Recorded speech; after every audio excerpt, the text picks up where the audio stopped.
Welcome to episode 1 of the Bible Row series. A few years ago, I was working with a high potential leader, and she was struggling because she wanted to have a much stronger grip on her organization. So I did a simple exercise with her. We walked out to the parking lot, and I asked her to describe for me everything that she saw.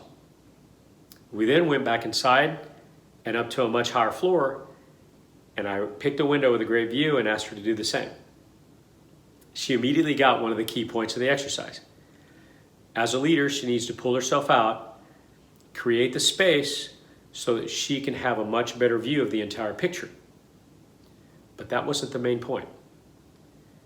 As a leader, once you create that space, the impact that you have on your organization is only as good as the mindset you have once you connect all the dots. I struggled mightily with this.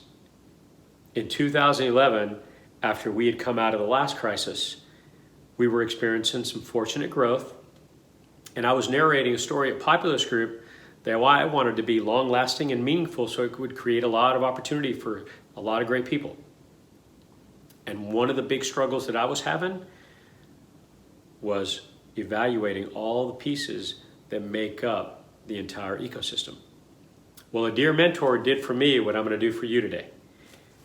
He had me read a timeless piece of business wisdom titled Up the Organization by Robert Townsend. And the reason this is my first recommendation for you is never has it been more important to create the space and look at the entire picture with even more scrutiny and objectivity than we need to today. Up the Organization helped me do more than overcome that struggle that I was having.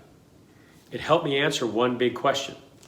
Once I have a great perspective of the entire picture, how do I prioritize my focus so that I can have the best long-term impact on this story that I'm narrating? This book helped me clarify a lot of those questions that I had.